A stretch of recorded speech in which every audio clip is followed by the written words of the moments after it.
Olá pessoal, tudo bem? Boa tarde. Sejam bem-vindos a mais um episódio do projeto Artigos 14.1. Aqui eu ensino técnicas e estratégias para aprovar 5 artigos científicos em congressos nacionais e internacionais em um ano. Eu sou o professor André Leão e nesse episódio a gente vai tratar de: posso perder a vaga em um concurso por ter poucos artigos publicados? Bom, em primeiro lugar, eu gostaria de contextualizar explicando o que é uma vaga em concurso público. É uma vaga que foi aberta por uma situação de demanda, ou uma instituição pública, aqui mais especificamente universidades públicas, de substituição, no caso de contratação de um professor. Normalmente, nesse caso, eu estou tratando para um professor titular. Então, ou um professor se aposentou, ou houve um crescimento de demanda daquela universidade e ela conseguiu perante o MEC uma nova vaga ou algumas vagas, e em função disso, para suprir aquela demanda, essa necessidade, ela é por lei obrigada a abrir um concurso público para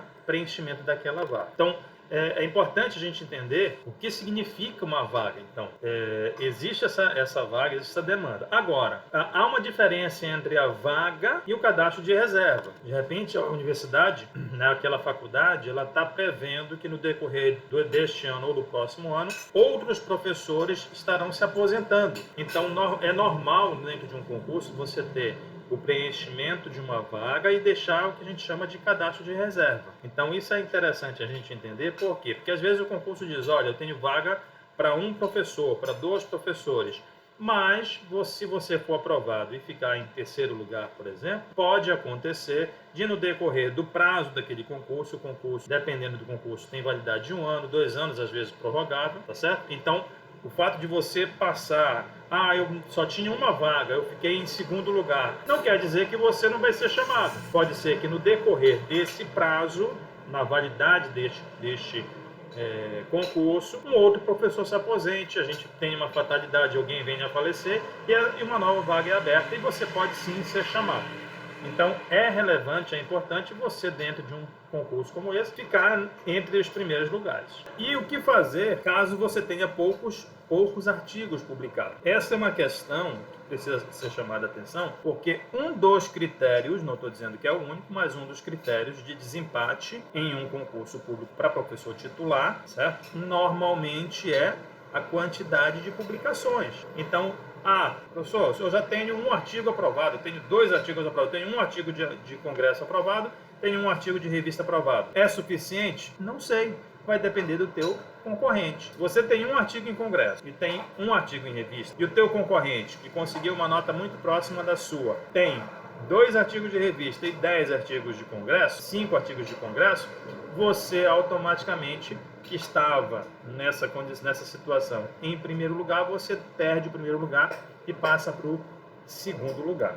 Então, a quantidade e a qualidade dos seus artigos publicados, sim, é relevante. É importante você conseguir volume. Então eu vou publicar tudo em qualquer lugar porque é a mesma coisa. Não, não é a mesma coisa. A CAPES tem a plataforma Sucupira, onde você consegue ver o índice, ou melhor dizendo, a classificação das publicações, das revistas. Então é uma pesquisa que vale a pena você fazer. Dá uma entrada lá, vê onde vale a pena você publicar, onde não é tão relevante, porque no final das contas, quando você for participar de um concurso para professor titular de uma universidade pública, muito provavelmente isso tem seus pesos. E aí é relevante você saber o que você está procurando, o que você tem que ter de publicação. Claro que quanto mais publicação, melhor. E por que ter mais artigos publicados lhe ajuda a garantir a ter a vaga de concurso público? Eu vou te contar a história de um professor conhecido meu. Em uma das vezes que a gente estava almoçando próximo, ele comentou, e a gente sabe que isso acontece, disse: olha, André, uma das razões que me fez vir fazer o mestrado, doutorado, foi justamente que eu tinha passado em primeiro lugar num concurso, só que eu não tinha título nenhum, eu só tinha minha graduação. E na hora de fazer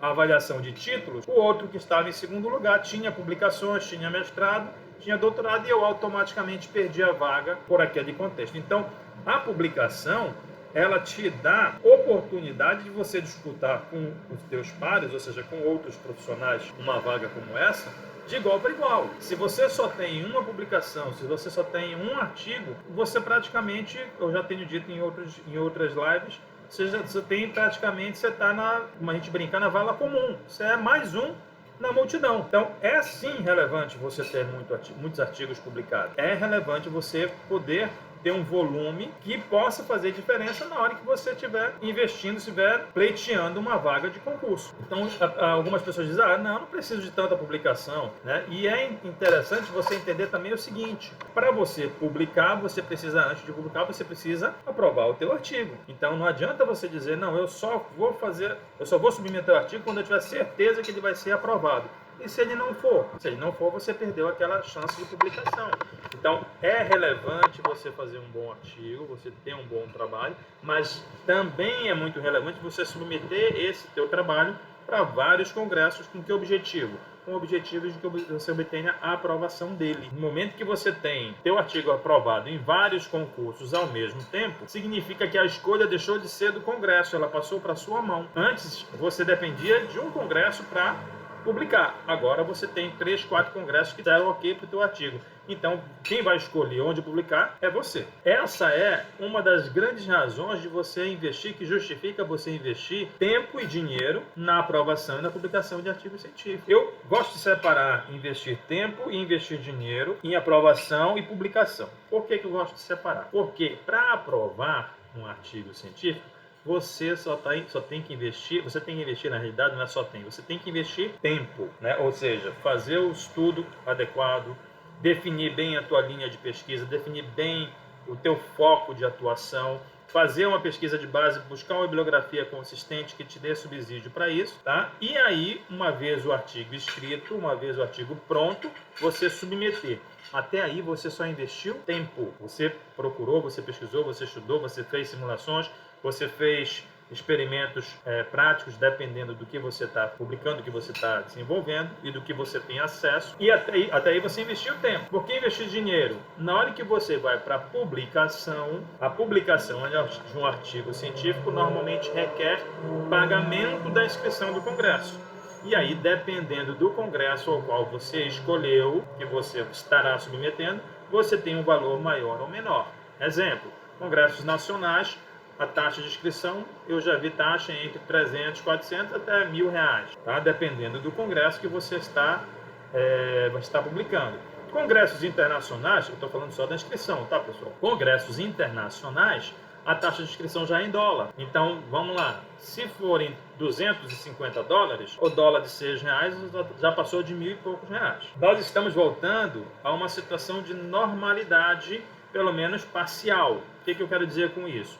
Com relação à Covid, em 2021, por exemplo, foram raros, eu não tenho conhecimento, na verdade, de nenhum congresso que tenha ocorrido de forma presencial. Todos eles foram de forma online. Isso teve vantagens e teve desvantagens. Qual a vantagem? Uma das vantagens é que você não teve, aqueles que participaram, quem participou de congresso virtual, como eu participei de vários, não precisaram viajar para fazer a defesa do artigo. Isso é muito bom, porque quando você tem que viajar, além daquela inscrição que eu falei, você tem que pagar a passagem, você tem que pagar a hospedagem, você tem que pagar a alimentação, você tem que pagar translado, então você tem outros custos. Então, em um congresso nacional, o teu custo, se você tiver que viajar, vai girar em torno de R$2.000, R$3.000. Para um congresso internacional, o custo normalmente, no mínimo, dobra. Você está falando em R$2.000, R$3.000 no Brasil, você está falando aí, você vai considerar R$4.000, R$6.000 no exterior. Isso se for aqui próximo, dependendo do país que for próximo. Se você estiver falando em ter que viajar para a Europa, para a Ásia, aí obviamente o custo vai ser bem maior do que isso, tá certo? Então é investir tempo e dinheiro nesse caso. E aí quem vai dizer que você vai investir ou não é você, é a tua instituição, ou a tua empresa, ou a tua universidade, onde você está baseado para fazer esse tipo de trabalho, ok? Mas eu insisto sempre no ponto seguinte: se você tem um bom material, se você tem um bom artigo, em vez de submeter para um único congresso, submete para vários. Submete para aqueles congressos que tenham a tua linha de pesquisa inserida, e aí você escolhe onde é que o teu bolso aguenta. Eu quero ir para o exterior. Tudo bem, você tem aí 5, 6, 10 mil reais para investir, você acha que é justo, que é válido, você vai ganhar muito com isso? Então vai. Eu não sei, cada pessoa é uma pessoa, tá? Eu acho que com 5 a 10 mil reais você consegue aí talvez fazer 5, 6 publicações em um ano, boas publicações, só precisa rever quais congressos você vai participar. Mas isso é uma questão pessoal. Qual o maior benefício de você ter seus artigos científicos aprovados e publicados. Eu já citei um. Um deles é a possibilidade de você, numa situação de disputa por uma vaga com o professor titular, você ter vantagem em frente aos seus outros concorrentes. Esse é um. E outro é que você, com muitas publicações, você passa a ser referência naquele assunto, tanto na academia quanto no mercado empresarial, né? Imagina que você é dono de uma empresa, que você agora está precisando de um profissional que seja especialista em determinado assunto. Quem é que você vai contratar? Aquele profissional que tem 2 anos de formado, tem 10 anos de formado, mas não tem nenhuma publicação naquele assunto que você está procurando, ou um profissional que tem os mesmos 5, 10 anos, mas em compensação tem 5 publicações diferenciadas naquele tema que que te interessa. Não precisa ser nenhum especialista, nenhum astro, para entender que aquela pessoa que tem publicação, ela acaba tomando a frente. Então, essa é uma outra situação.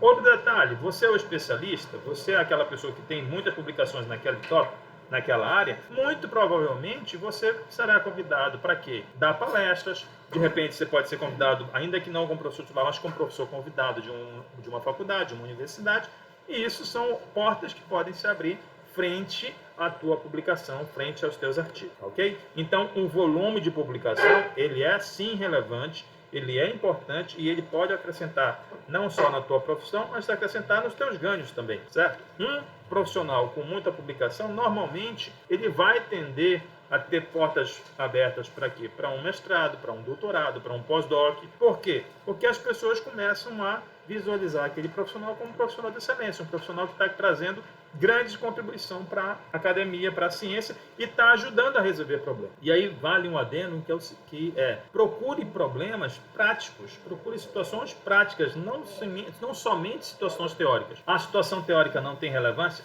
Tem muita relevância. Mas hoje o mercado procura pesquisadores, procura profissionais que consigam, através da ciência, trazer resultados práticos para os problemas do dia a dia. Problemas que até hoje não têm solução. Se você traz uma solução, você está potencializando o desenvolvimento de um produto comercial. E aí eu te dou o exemplo do programa P&D da ANEEL. Tá? Hoje o programa P&D da ANEEL está buscando investimentos, que sejam feitos investimentos em soluções potenciais para comércio. E o que eu quero dizer com isso?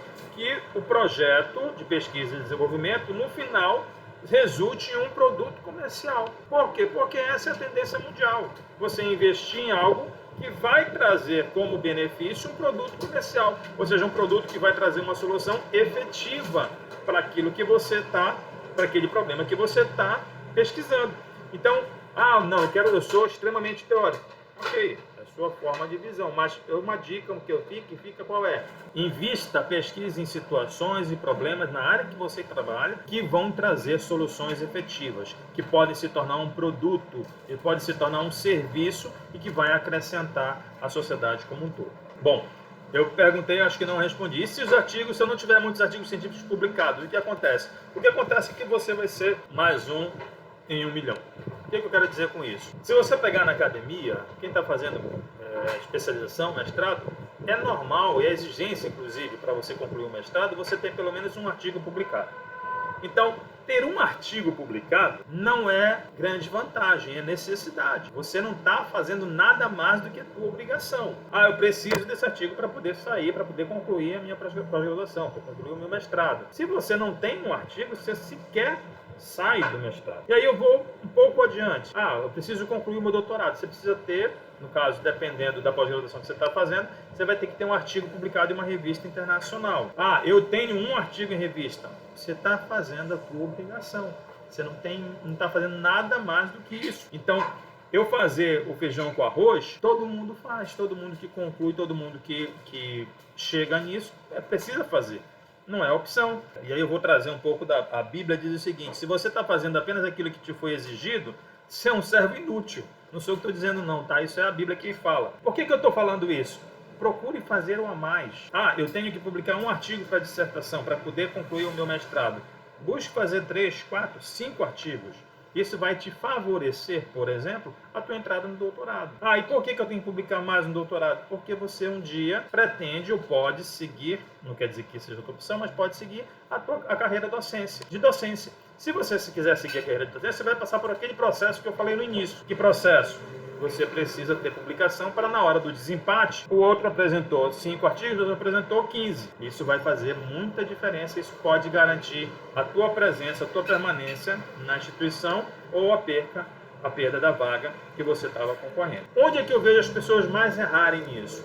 Um dos erros que eu acho mais relevante nesse contexto de publicação é o seguinte: você inicia uma pesquisa, você se aprofunda naquela pesquisa, você acha o que eu intitulo lacuna de conhecimento, você acha uma área da ciência dentro da tua especialidade que não tem publicação ou tem uma publicação muito irrisória, e aí você tem um material com profundidade e você pega tudo que você construiu, tudo que você conseguiu levantar, todos os dados e faz um único artigo. Eu acho isso um equívoco. Por que eu digo isso? Porque mesmo dentro de uma lacuna, você tem, vou chamar de sublacunas. O que eu sugiro normalmente as pessoas fazerem para conseguir aumentar o seu volume de publicação? Pega aquilo que você tem e reavalia se você não pode fazer publicação desse material de forma fracionada. Então, vou dar um exemplo só para ilustrar realmente. Imagina que você está estudando a mão, uma mão, tá certo? Ah, eu estou estudando a mão, minha especialidade é mão. Ok, mas olha, na mão você tem o dedo mindinho, você tem o anelar, você tem o indicador, você tem o polegar. Então, em vez de você publicar um artigo único sobre a mão, publica um artigo para cada dedo. Só aí você já tem 5 artigos. Parece simplório, mas eu vejo muita gente pegar, não, eu quero fazer o artigo da minha vida. Tá, mas vai ser um único artigo. Você poderia pegar esse artigo e você melhorar, refinar. E você, a partir de um material que você tem com volume, você pode fracionar isso e publicar isso em vários congressos. Então, vamos brincar um pouco. Você pegou o artigo do mindinho e mandou para um congresso A. Você mandou o do anelar, mandou para o congresso B. Do polegar, para o congresso C e assim sucessivamente. Isso vai te dar o quê? Vai te dar volume de publicação. Ah, mas eu preciso publicar mais em revistas. Ok, então na revista você pode juntar essas informações parcialmente e mandar para 1, 2, 3, 4 revistas artigos específicos mais amplos. Mas na questão de congresso, não. Na questão de congresso é suficiente você apresentar uma informação nova, um dado novo que de preferência tenha pouco ou nenhuma publicação nessa área, tá certo? Essa é uma maneira como eu vejo você superar esse erro, que eu considero um erro. Você tem um grande volume de dados. Por que juntar tudo isso num artigo só? Não. Até porque, imagina que você vai comer um peru assado. Você vai comer o peru todo de uma vez? Não. Você come um pedaço, no outro dia você come outro pedaço e você vai comendo aos pedaços. A mesma coisa do artigo. Imagina que você está trazendo um material novo, certo? Mas você não vai, a pessoa que está chegando agora, ela não tem condições de digerir tudo isso de uma vez só. Então cabe a você fazer o quê? Parcializar, ou seja, fracionar isso, permitindo que as pessoas, quando lerem o teu material, compreendam aquele ponto específico. Ah, esse ponto aqui ficou muito claro. Poxa, que artigo legal, me contribui nisso. O teu próximo artigo, poxa, esse outro ponto aqui, que coisa fantástica. Colaborou nisso, nisso, nisso. E esse outro ponto aqui, desse outro artigo. E assim sucessivamente. Com isso, você faz o quê? Você aumenta a quantidade de publicação. E eu volto a dizer, em concursos, por exemplo, para professor titular, qualidade é importante? Mas quantidade também é. Quantidade também é relevante. Então, não seja inocente, não seja bobo, no sentido de perder esse tipo de oportunidade. Não, aproveite a oportunidade. Você fez um bom trabalho? Distribua esse trabalho. Vamos para a sala de aula? Né? Como professor, a gente não ensina o circuito elétrico pronto. Você vai ensinar primeiro os elementos. Você vai ensinar o que é o resistor, você vai ensinar o que é o capacitor, você vai ensinar o que é o indutor. Você primeiro começa por circuito de corrente contínua, né? Depois você vai para circuito de corrente alternada. Existe um processo, um caminhar. Da mesma forma que os artigos. Você não precisa entregar assim, todo o ouro de uma vez, não. Você começa devagar, você vai acrescentando informação, você vai abordando tópicos diferentes e as pessoas que começarem a te perceber que o teu material traz informações relevantes naquele tema, elas vão começar a buscar o teu material. O André publicou isso aqui. Poxa, que legal, deixa eu dar uma olhada. O André publicou esse outro artigo aqui. Então, você começa a se fazer presente, começa a ter relevância no tema, no tópico que você está trabalhando. Um outro ponto é, por onde começar? Eu já dei algumas dicas, mas eu vou tentar sistematizar. Você começa produzindo o teu material naquilo que te é mais fácil. Vou dar um exemplo. Eu sou da área de elétrica. Não adianta eu querer fazer uma publicação na área química, a não ser que esteja muito envolvido e que eu tenha buscado dados para isso. Então, começa pelo mais fácil, né? Você vai buscar publicação, você vai buscar publicação naquilo que você domina. Ah, é suficiente o que eu sei? Não. O que você sabe normalmente não é suficiente. Você precisa aprofundar isso. Então, você já chegou num ponto comum, você já sabe o que você vai publicar? Agora aprofunda. Faz as leituras devidas, busca o que você tem de bibliografia, vai buscar a bibliografia para trás, um pouco mais antiga, para buscar os fundamentos, mas procura o que você tem de novo para comparar com o que você está fazendo. De repente você acha que está fazendo a descoberta da roda. E alguém já fez isso há muito tempo atrás. Então precisa você fazer sim uma pesquisa de anterioridade para identificar se o que você está produzindo é novo ou não. De repente você está trazendo aquilo como se fosse a descoberta. E tem alguém que já publicou 50 artigos sobre aquele tópico há 20 anos atrás. E você está nadando chovendo no molhado. Então é importante você realmente entender, verificar se o que você está tratando, o que você está trazendo como inovação, como descoberta, é realmente uma descoberta. Senão você corre o risco de ter o teu artigo recusado. E se ele for recusado no Congresso, ele não será publicado. Tá? Então é importante você ter certeza que o que você está fazendo é inédito, é novo, está contribuindo. Ah, está contribuindo? Tá. Tenho certeza? Eu tenho. Esse é o primeiro passo. Então você avaliou, você conseguiu identificar isso. Segundo passo, agora eu vou aprofundar. Eu já sei o que é. Eu vou aprofundar o meu tema. Por que aprofundar? Porque é na profundidade que você vai conseguir identificar onde estão faltando informações. São o que eu chamo de lacunas de conhecimento. Ah, aqui eu tenho uma lacuna. Opa, aqui eu tenho outra lacuna. Opa, aqui eu tenho outra lacuna.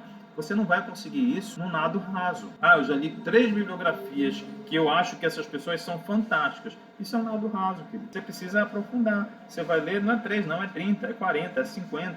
Por quê? Porque aí você começa a ter um sentimento real do que já foi publicado, do que já existe pesquisa e o que não existe de pesquisa. O que está faltando. E às vezes não está faltando uma única coisa, às vezes está faltando um universo de informações que ninguém sequer abordou. E por que não abordou? Porque muitas vezes não tem material, não tem estrutura para isso. Vou te dar um outro exemplo. A gente faz uma pesquisa no grupo de pesquisa que eu participo, que trata sobre falta de alta impedância. Nós desconhecemos no mundo um laboratório ou uma universidade que tenha o laboratório de pesquisa que nós construímos. Nosso laboratório é o único que nós temos conhecimento que consegue fazer simulação de falta de alta impedância bifásica em condições de carga. Então, é único. Então, mesmo que alguém queira publicar nesse tema com essa especificidade, a não ser que ele crie um laboratório.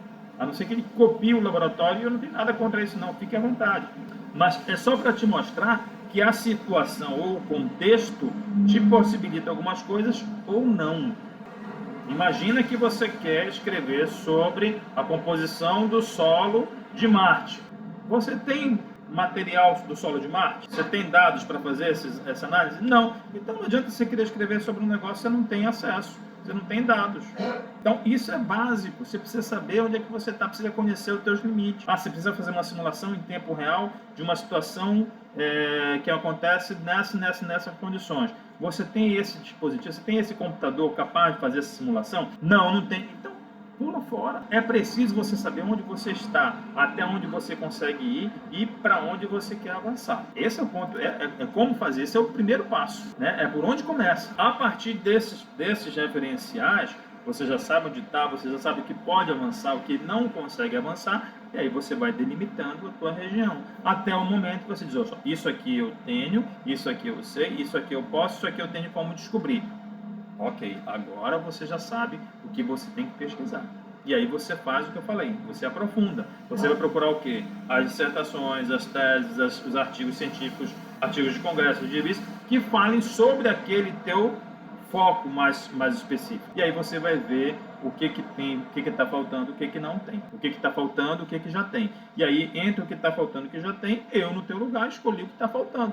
Se você tem condições de produzir, se você tem condições de investigar aquilo, escolhe o que está faltando. Por quê? Uma vez que está faltando, se você produzir, aquilo vai ser único. Quem é único sempre é melhor aceito, né? Quem tem mais privilégio, o filho único ou a família, ou o filho caçula de 10. Normalmente o filho único tem mais privilégio, ele é único, só tem ele, tudo é para ele. Então é a mesma coisa, se você está produzindo um material que é único, muito dificilmente um congresso, uma revista vai recusar o teu material, desde que ele tenha todos os fundamentos que a gente já tem conversado em outras lives e pode depois falar um pouco sobre os fundamentos dos artigos científicos. Mas é relevante você ter esse cuidado, tá bom? Procurar isso aí. Concluído isso, você vai fazer o quê? Você vai escrever o teu artigo dentro daquela lacuna de conhecimento, fundamentar bem o teu artigo, acrescentar as informações, trazer os dados novos que você conseguiu, trazer os dados de simulação que você conseguiu e formatou tudo isso, escreveu, submeteu o teu artigo ao Congresso, meteu para avaliação. Qual é o efeito colateral de tudo isso?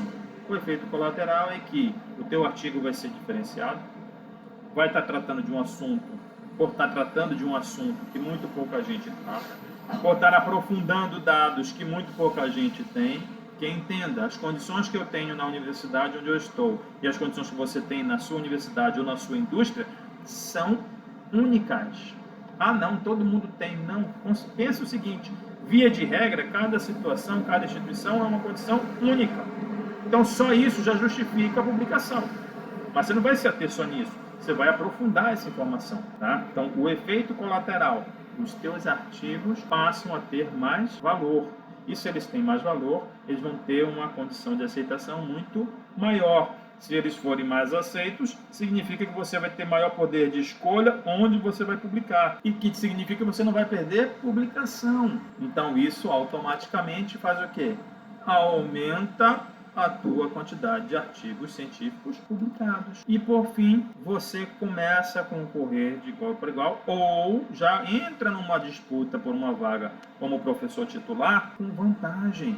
A gente pode comparar, querido, a publicação de artigos, obviamente, volto a dizer, para você chegar a publicar, você precisa aprovar. Aqui eu ensino a aprovar 5 artigos em um ano. Se você não tinha nenhum artigo publicado ainda até hoje e você termina este ano de 2022 com 5 artigos publicados, eu acho que você deu um passo bem interessante. Você cresceu infinitamente, né? Ou se você tinha um e publicou 5, você cresceu 500% em publicação, tá bom? Só que para você publicar, você precisa aprovar primeiro. O efeito colateral disso tudo, se amanhã você for participar de um processo seletivo com um professor titular uma universidade pública e chegar lá com o teu currículo e perguntar, tá bom, cadê os teus artigos publicados? Você diz, olha, em 2022 eu publiquei 5, 2023 eu publiquei mais 5, 2024 eu publiquei mais 8.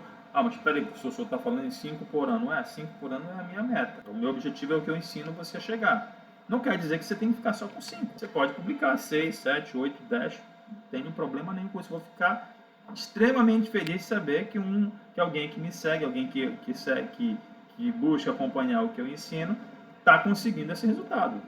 Vou mandar os parabéns do mesmo jeito, até mais feliz. Então, vamos lá, vamos fazer essa conta rápida. Em 2022 você publicou 5, 2023 você publicou 6, 2024 você publicou 8. 5 e 6, 11, 8, 19. Você imagina que você vai fazer um concurso em 2024 e dizem assim, ó, tá bom, você passou, você fez a tua aula, foi muito boa, você apresentou uma boa aula, agora vamos para a publicação. O teu concorrente apresenta lá 5 artigos de congresso e 2 de revista. Você apresenta 19 artigos de congresso e mais 3 de revista. Quem que você acha que fica? Salvo se a tua nota for muito abaixo da dele, que provavelmente não vai ser, você assume a função. Você fica em primeiro lugar, porque você teve quantidade de artigos publicados.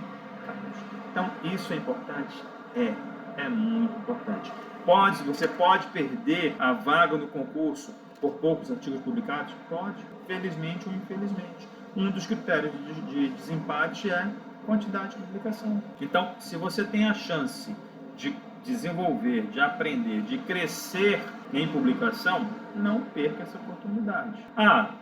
Professor, o senhor está inventando, o senhor está falando um negócio aí que não dá, 5 artigos aprovados em um ano é muita coisa, dá muito trabalho, e eu não vou conseguir isso nunca, não tem jeito, eu tenho 10 anos que eu estou formado, não publiquei nenhum artigo. Bom, eu quero te dizer que eu, antes de 15 anos de formado, eu não tinha nenhum artigo publicado, tá bom? Então eu não estou te falando uma coisa que eu não vivi. Outro detalhe é que eu já tive em congresso 3 artigos que foram aprovados ao mesmo tempo. Então, é possível? Sim, é possível. É fácil? Não. Em um momento aqui eu disse que era fácil. mas que é possível, tá? Agora você precisa saber o caminho das pedras, tá bom? Pessoal, muitíssimo obrigado. Obrigado pela paciência de vocês. Espero que esse conteúdo ajude de alguma forma. Tá? Eu estou à disposição para responder perguntas, dúvidas. Então, comente no vídeo, mande mensagem. Você consegue me localizar tanto pelo LinkedIn, tanto pelo Instagram, tanto pelo YouTube. Aí tem alguns os QR Codes do Instagram e do LinkedIn. Eu ainda estou devendo para vocês colocar aqui o QR Code para o YouTube. Eu vou estar tentando fazer isso entre hoje. Essa semana eu resolvo isso, se Deus permitir. Tá bom? E a gente está transmitindo pelo YouTube agora, mas provavelmente a gente vai começar a transmitir pelo menos pelo Instagram e pelo YouTube paralelamente. Tá? Tem uma questão aí de equipamento. Como eu falei, nem sempre a gente tem os equipamentos que a gente quer, mas se for possível a gente vai estar fazendo essa transmissão. Se não houver uma transmissão ao mesmo tempo, a gente vai estar depois publicando onde estiver faltando. Tá bom? A todos um grande abraço, muito obrigado e se Deus permitir a gente se vê amanhã. Tchau, tchau.